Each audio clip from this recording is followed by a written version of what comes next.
Hello, hello, hello. Welcome, welcome, welcome. Come in, come in, come in. This is Tamika's Den. I am Tamika.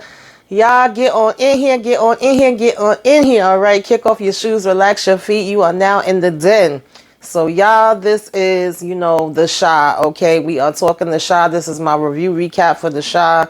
Season 5, episode 9. I'm looking for a new thing. Listen, y'all. All right. Y'all know I always go into these episodes. Either I have questions before the episode or I have questions during the episode. So, granted, we had a break. It's back now and they got renewed for season 6. I'm trying to understand how they got renewed. But listen, I'm not even going to say it.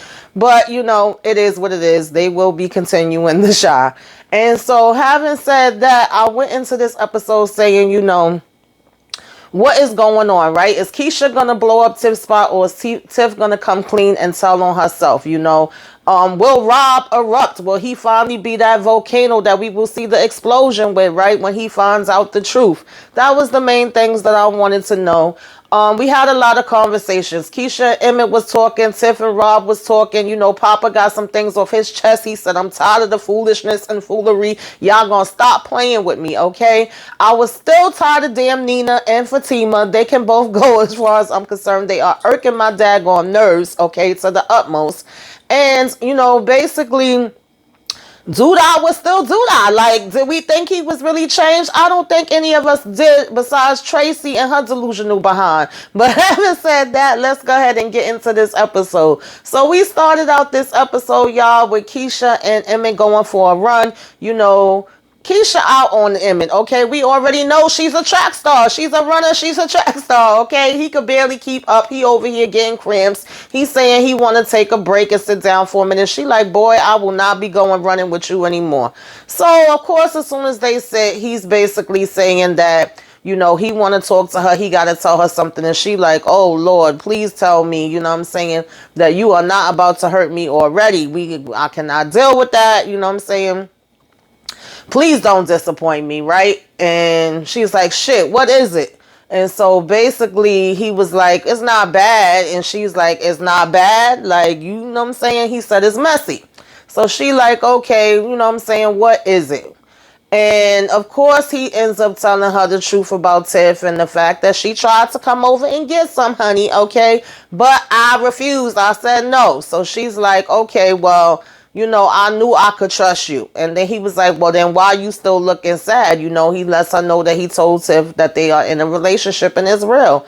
And she basically was like, because I thought I could trust her too. Now, sis, Keisha, girl, I love you to death, girl. But if we gonna be real and we gonna have real conversations, baby, I need you to keep it real. Did you really think you could trust her? Really? Did she think she could trust you? Because I'm pretty sure she probably said the same thing the other way around. Just saying, we gotta be real when we gonna be real, okay? Because both of y'all played a game. At this point, it's tit for tat. You basically came fishing, asking her questions about damn Emmett, trying to see what it was so that you could go ahead and, squeeze your little way in where you wanted to fit in. And Tiff did the same thing the opposite way. She basically asked her like, oh, well, how do you know he's going to be faithful? How he's not going to do the same thing to you that he did to me? And Keisha was like, because I trust me. And she was like, but do you trust him? She says, yes, I do. And she told you, you shouldn't, and so she tried to go and prove the point, but it backfired on her. So it is what it is. Okay, but let's be real about all things. So we move on to Darnell. We have Jada and him having a conversation in the kitchen, and she's like, first things first, I don't want no big wedding. I don't want to spend no whole bunch of money. He like, girl, what are you talking about? Yes, we are having a big wedding. She said, Darnell, you've been married 3 times now. That I did not know. I don't remember Mr. Darnell being married 3 times. Y'all need to put it in the comment. Maybe it slipped my mind, okay? But when was Darnell married 3 times? I thought Darnell was just out here doing his thing and making babies. I didn't remember him being married. But I digress. Let's move on, okay? And so he was like, but this is going to be the finale. And so he wanted to do it big. And she was like, I'm not dipping in my savings. He said, well, that's what my savings is for. I said, okay, come through, Darnell. I ain't mad at you, all right? And I'm glad we having these grown conversations. She said, baby, I'd much rather spend that money on our future. And he was like, well, you know, basically he damn near told her they had one foot in the grave, because he was like, we ain't going to be around much longer. And she said, well, I would say, you know, speak for yourself, okay? But I get both perspectives. She's saying, you know, why spend all that money on the wedding, right? Let's spend things on things we need. Let's spend for the future, you know what I'm saying, and save and all of that. And from Darnell's perspective, even though, you know, he said it in the Darnell way, right? I feel like he was just trying to say, like, look how many situations we know where people retire and they damn drop dead, right? Or they don't even get to retire, or they have different trips plans and they don't never get to go on even half of the trips that they have planned. And when it's all said and done, you can't take it with you. So he rather spend it and do it up on what he really feels is important and what he want to do. So I do get where he's coming from. So he come over to the table, you know, he done got some breakfast made up and coffee and all of that good stuff. And he basically was like, look, I want champagne. I want an expensive Stevie Harvey suit. Okay, I want some lobsters and steaks and stuff like that. And he's talking about having over 200 people. She was like, 200 people? You know, he's like, yeah, and that's just apparently one side of his family, okay? That's not even counting everybody else. That's his cousins from Maywood. So she was like, Darnell, come on now, be sensible. And he was like, well, what are you thinking about? You know, he said he just wanted to be perfect. He was like, what would she want? She said she wants something small and intimate, and she wanted in the backyard. She wanted to be memorable. So he is like, all right, fine, whatever, you know what I'm saying? But, you know, even if I tell my cousins not to come, they probably gonna pull up anyway with a damn grill, okay? And she said they better not. But she thanks him for, you know, basically compromising with her, right? And he like, yeah, okay, whatever. Then he talking about he's still gonna have that damn earpiece in, and you know, that's supposedly his good luck. I said, now Darnell, I thought you was giving us growth. I thought you had let the earpiece go, honey, okay? That ain't no damn good luck. Let it go, let it flow, all right? So, you know, we move on from them, I should say, to Tracy and Douda. You know, she's going over these books and she's like, are you moving money out of the rock? And he's like, no, why the hell would I be doing that or whatever? And he's like, of course not. So she was like, well, could it be Rosalind? You know what I'm saying? Is money missing? So he was like, well, I don't know. I didn't take it. And he was like, Rosalind got her own money that she's pouring into this, so it wouldn't make sense for her to take it. So she said, then it's cute. And he basically was like, now, yeah, that I could see, right? That could definitely be a possibility. So he's like, well, I'm going to go ahead and try to talk to him. So she coming out her face, and I get it. You mad about this missing money? I would be too. But she's like, yeah, you got no choice but to talk to him. So he was like, what? Because he was telling her he was going to figure it out. And she was like, you know, he said, excuse me. And she's like, you brought the man in the door and now he's robbing me. So you have no choice but to take care of it and figure it out. So he just looked at her and he walked on out the office. Now we get to Fatima, y'all. I am over Fatima. I'm over this storyline. Like, make it make sense, girl. You went and had dinner with him for Valentine's Day. Nobody told you to do that. You slept with him, obviously. Nobody told you to do that. You waking up in the morning having damn regrets, and right off the back, you're getting an attitude because he's getting dressed, and you're telling him you're not a fetish. And he's like, I know that. And you're basically like, you know, you ain't gonna be sitting here playing these games with him, and, you know, if he leaves or whatever the case may be, then don't come back and all of this, you know. And he's basically like, you know, I know you're not one. And she talking about some, stop treating her like one. He was like, I'm not trying to, you know. He was like, I'm just trying to keep my head above water. And so she's talking about, if you walk out the door and continue to lie, then don't come back. Girl, you knew what this was. You jumped into this, okay? You jumped into this. You offered yourself up knowing what it was from the beginning. I still don't trust this chick just because of the fact that she's a damn reporter, first and foremost. And second of all, from the minute that you jumped into this, you've been talking about some, oh, you can't live a lie, you gotta tell the truth, this, that, and the third. And it's irking my freaking nerves at this point, okay? And then she go and she start playing with the phone and getting messages, and, you know, Trigger's like, is that why you want me to go? And she like, don't try to turn this around and flip this on me or whatever. And he was like, look, you want me to come clean for you? And she was like, yeah, but you can't be loyal to me or whatever. And I'm not going to be there for somebody that can't be loyal to me. She was like, you got a beard on your face and then you want to have one on your arm. And he basically was like, you know what I'm trying to do. She said, yeah, you trying to win. And he was like, I'm trying to be a good man. And she was like, oh, you can't be a good man with me. Then she going to ask him, why is his windows tinted? I said, what? And he's like, basically saying that he have them tinted for protection. She was like, oh, you sure that's the only reason? And he's telling her, he said for security purposes or whatever. And he's trying to tell her, that she knows that she cares about him or whatever. And she just gives him his bag and was like, please go ahead, get the hell up out of my house. I said, Trick, please go and don't turn back, because I don't trust this girl. And at this point, I feel like if you don't come out on your own, that she's probably going to be the one to out you. Okay. I just don't understand that storyline. It makes no sense to me. Y'all been together for 2 seconds and you're doing the damn most. So when Tiff get back to the house, she basically, is still having an attitude, right? He's like, obviously you still mad. Come on, talk to me. And she was like, well, why didn't you tell me sooner? And he basically was like, he was waiting for the perfect time. She told him it is no perfect time. And she's 110% right about that, And he says, I didn't want you to get mad or me at Tiff. So then she says that she want to have this conversation with Tiff. And he was like, do you really have to? She was like, yes, I do. Okay. And so he was like, do I need to be there? And she was like, no, we need to have a girl talk. And he was like, am I in trouble? She told him no, right? And she actually ends up telling him that for the first time she feels like she's in a real relationship. She says, don't be afraid to tell me stuff and I won't be afraid to tell you stuff. So he was like, all right. He basically agreed to that. And he tells her that this is the first time he feels like he's in a healthy relationship. So far, Keisha and Emmett seem like they are on the same page. They looking at the same things, and that was that with them. We get to Miss Nina. Miss Nina is bringing up laundry to Kevin's room. She noticing the game. She noticing sneakers. She noticing a jacket. Looked like he done paid $500 for it. So I said, okay, I can see the antennas going up or whatever. She go to put the socks in the drawer and see a lot of money. Now, of course, right off the bat, she goes to, I know he's selling dope. I just know it, whereas Dre is the more sensible one, as she always is. And she's saying, come on, let's speak to him first, okay? Let's not jump to conclusions. You know what I'm saying? Let's wait and have a conversation with him. Oh, I just know he's selling dope. And it's like, really, Nina, you know Kevin, so why would that be your first thought, though? Still at the end of the day. And I also don't understand why Kevin couldn't just tell them, but it is what it is with that, right? And so Papa comes to Jake, right?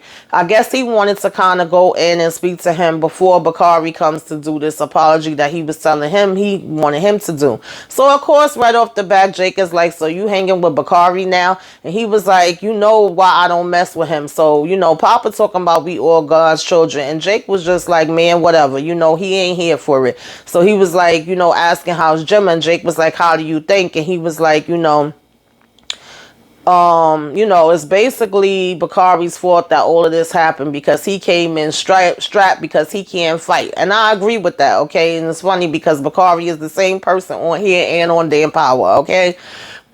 Force. So, he was basically like telling him he want to apologize. And Jake was just like, man, fuck that nigga, okay?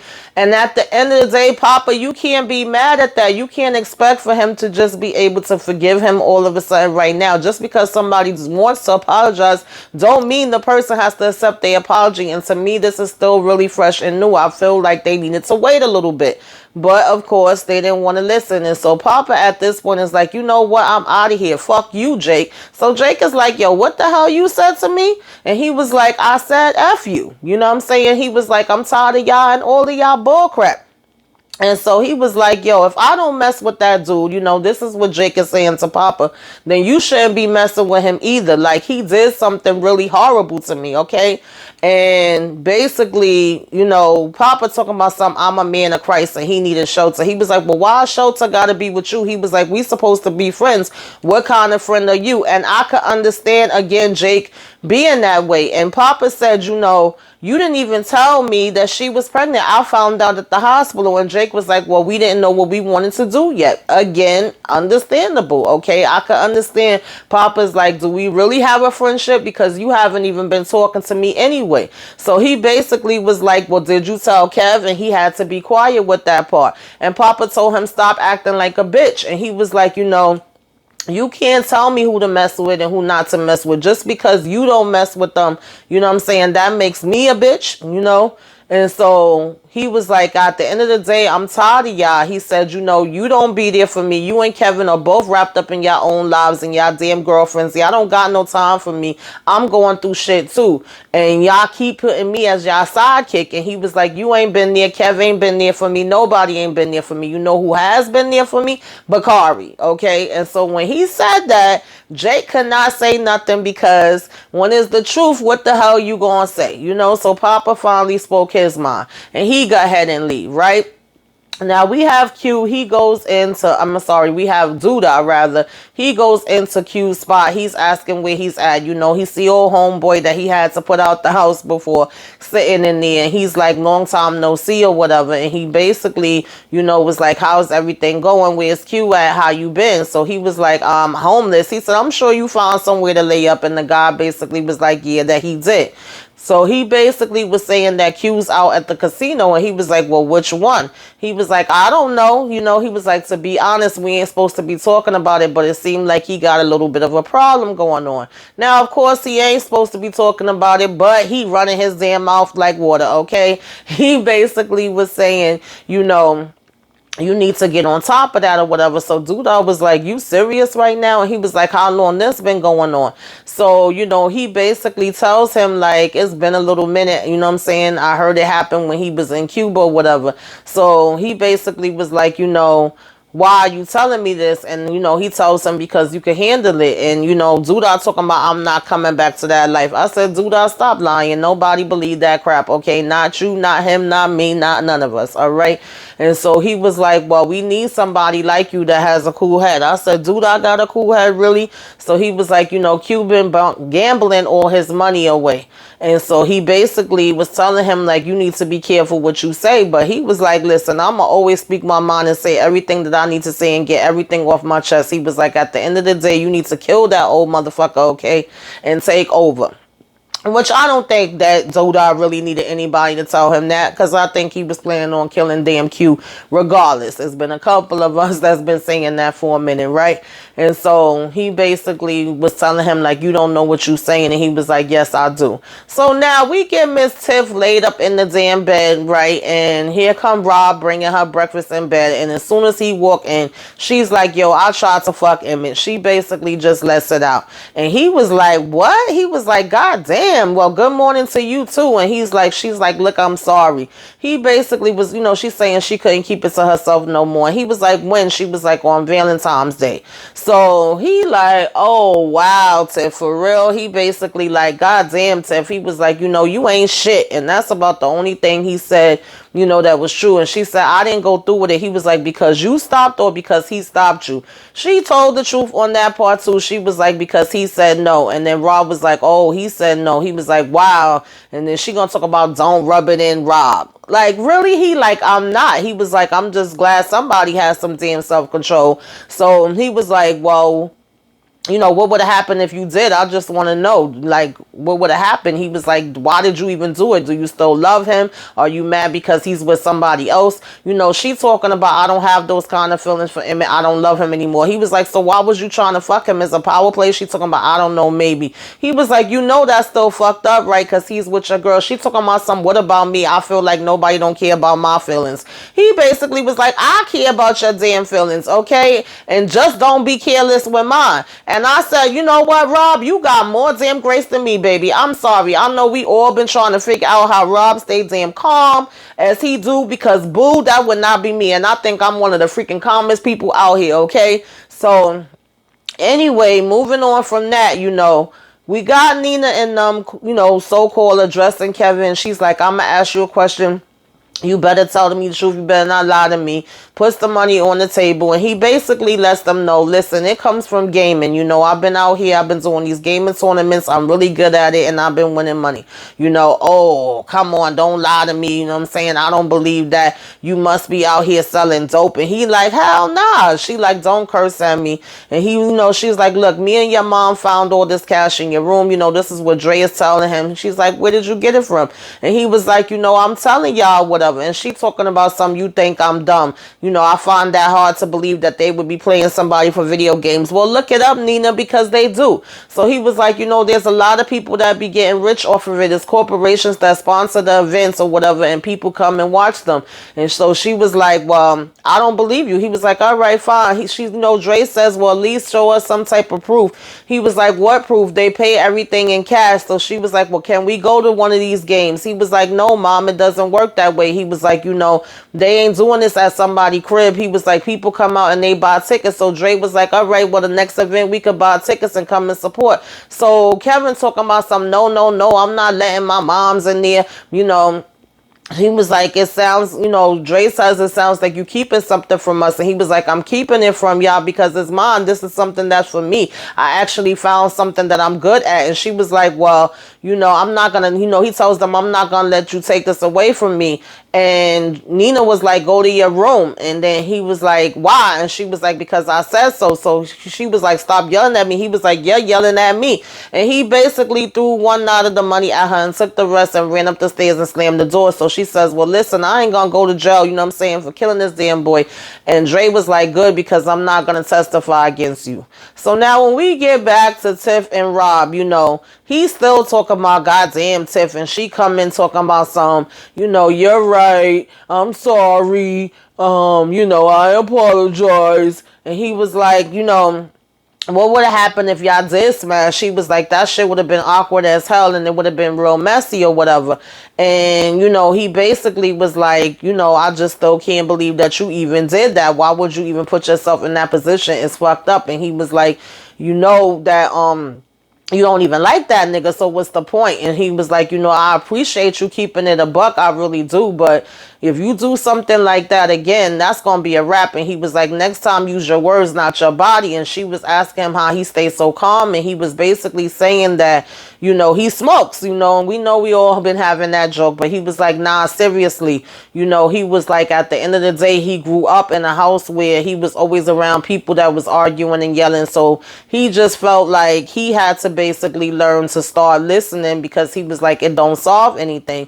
And he learned to sit back and pay attention and really hear what people are trying to say. So she was like, her mom does a lot of yelling. And he was like, well, maybe you should have a conversation with your mom and really hear her and see what she went through. She probably grew up around, yelling too, and that's why she does it. So she was like, oh, that would be a whole nother story or whatever, right? Then she would be talking my head off about that. And I get what you saying, Rob. I respect it. I really do. But baby, I'm sorry. She still deserved a read. She at least deserved for you to be like, yo, I need a break. I need a minute. I can't talk to you right now. I gotta go for a walk. Something. That was a little bit too quick, even for me, okay, with that forgiveness. So my question now with Rob is, do he have somebody on the side, and that's why he really don't care? Now, what I didn't want him to do was erupt in anything to get physical. I absolutely didn't want to see that, and I'm glad that they didn't do that. But I still felt like he was too calm, even with everything that he said, even though I respect what he's saying. And that could be very valid and true as well. I was like, boy, you better than me. But moving on along, we have Rashad go talk to Miss Tierra now. It was funny because he was like, can we talk for a minute? He was like, I know you real good at keeping it cool and suppressing your feelings, but I'm not like that. I got to speak my mind. I got a lot of stuff pent up. You know what I'm saying? And I was laughing because we know that as Rashad, he definitely do have to speak his mind. So he was like, that thing that happened between us, it could basically never happen again. You know what I'm saying? It was magical, it was electrical and all of that. And she was like, boy, okay, I wasn't planning on it happening again. So that's not a problem. And he was like, well, damn, you so damn cold. He was like, wait a minute. So you didn't feel nothing? You ain't heartbroken or nothing? She was like, no. So he was like, do you even feel anything? Do you care about me at all? And she was like, I care about what's important to me, And he said, well, do you love Victor? And she was like, no, basically he's an opportunity. Everything for her is an opportunity. So Rashad is like, God damn, you ain't got no feelings, do you? She was like, of course I do. I just don't have feelings for you. So he basically was like, oh, that's right. You with Rosalind, right? And she was like, yeah, sometimes, but even with her, you know what I'm saying? Same shit. So he was like, well, what's your damn deal? She was like, I like nice things and I do what I have to do to get them. That to me means Rashad, watch your back, and I hope you use the condom, because this chick was bringing up a baby before. I said it before, I'll say it again. As far as this whole thing with Trig, she thinks that, her having a baby would be a good setup for them politically, right?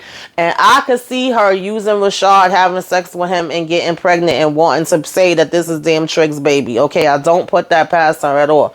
So moving on from that, we got Tracy telling Douda that he acting like the old Douda. He's like, that's who I am, And he said if Victor's the light, then he's the darkness or whatever. Maybe it's time for him to go ahead and take you out. Now, I think that it was a mistake for you to tell Tracy that, Douda, especially with what you did at the end, honey. You should have kept your mouth shut with that. So she's telling him, well, that is still my son's father. He said, well, your son is gone. I said, and what the hell, Douda? Okay, then he was like, oh, I'm sorry. I shouldn't have said that. And she told him to go ahead and get out her damn office, okay?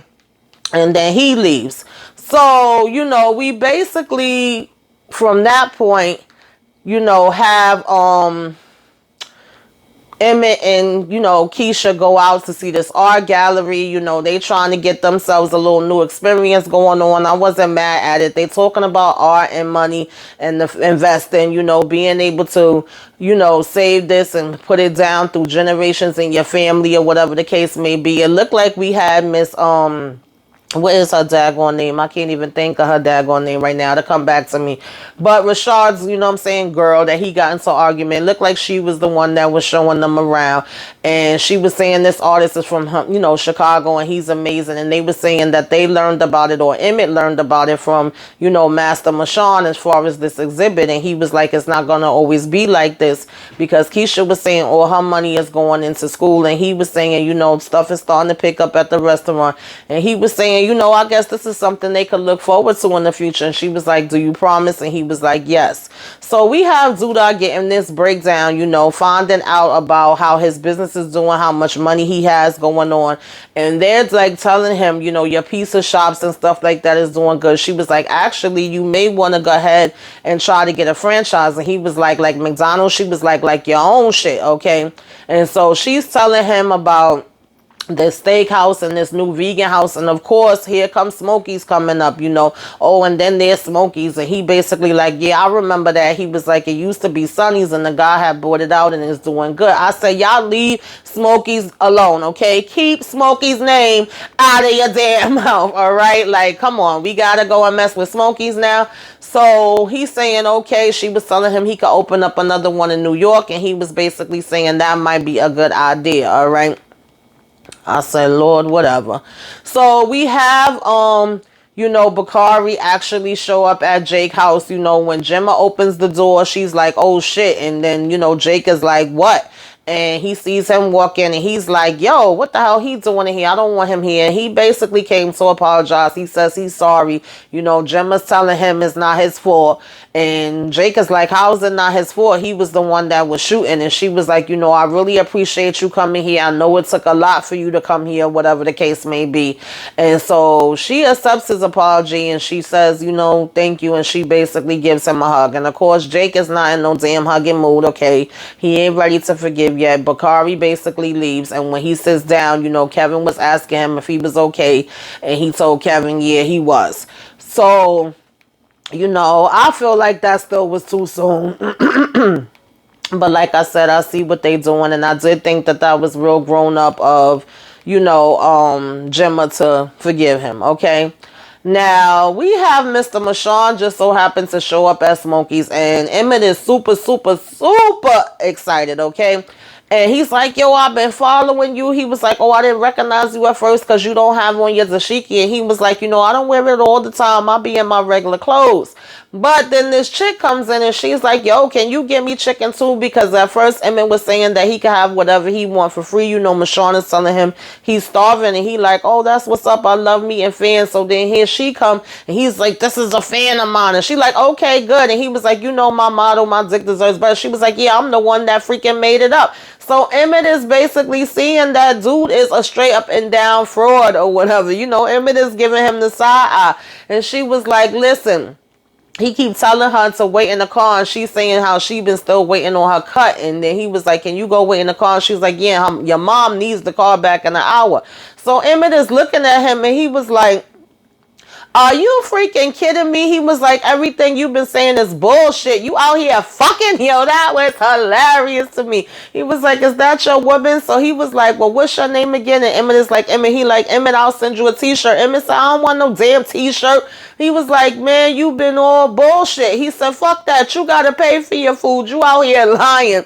So he was like, listen, I was just a black man trying to find myself. I don't have a lot of friends. Emmett was like, so you did all of this because you want a damn friend? You know, he's saying he jumped online and all of a sudden he became a leader of a community and it felt good to have followers and all of this. So Emmett was like, yeah, right. But so wait, you been lying so you could get friends? And he was like, you know, did you even finish the challenge? Like Michonne asked him that. So Emmett had to laugh because he was like, hell no, I didn't finish it, but it did make him, you know, have a good relationship. So he basically was like, look, I'm only going to charge you for one of the combos. But that was funny to me. You know, we had Jake and Papa have their moment. Jake came to Papa's pulpit, and you know, they just finally got to have their conversation where Jake was saying he finds it hard to communicate, and Papa was like, I can understand that. I feel the same way sometimes or whatever, but you gotta let me know what you feeling, you know. And you know, Jake was saying he didn't know how to tell people, and Papa was like, I understand that. And he was like, I'm sorry for taking it personally. And so Jake was like, I thought I came here to apologize, you know, am I apologizing or you? And Papa tells him there's no right or wrong, there's just us having different perspectives. And he was like, so you don't want me to apologize? He was like, what I do want us to do is just be able to, you know, go ahead and talk it out. And so basically they both were saying that they get that. And you know, Jake moved in closer and was sitting down in front of him and just basically saying that he looks at him as a brother, you know, but he just kind of feels like he's always going to be there and he could always tell him everything. And Papa says, you know, sometimes that's great and everything, but sometimes that's how I feel like you taking me for granted, because you know, you just basically assuming that I'm always gonna be there and that you don't have to put in the work for it, right? And so he was like, I think that's the start or whatever the case may be. And you know, he really appreciate him coming. So he was like asking him, did he settle things with Bakari? And he was like, look, I ain't thinking about talking with him yet, man. Okay. So he was like, well, anyway, are we good? And Papa tells him, we've been good, but we even better now, right? And so like I said, they got to bond, and Jake said, listen, I ain't coming back no more, so you better, you know, enjoy this now. And then Papa was like, you know, that's what makes this even more, you know, special. So they both give each other the middle finger when they finish. Now, I don't know where the hell the parents be, y'all, because Bakari comes knocking at the window. Lene lets him in. She's like, did you handle your business? He tells her, yeah, you know, he come with some lemonade and sunflower seeds.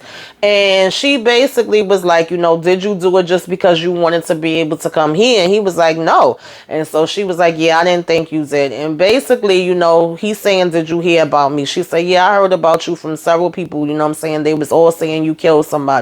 So he said, does that make me a bad person, or you think I'm a bad person? She said, no, because my brother killed somebody too, and he's not a bad person. So she was telling him that he should go ahead and write stuff up, right? Like write a book or whatever. And he was like, my writing is bad. She was like, okay, that's what they got computers for. You could type it or whatever. But, you know, just essentially once she told him that he wasn't a bad person, they went to kissy poo, okay?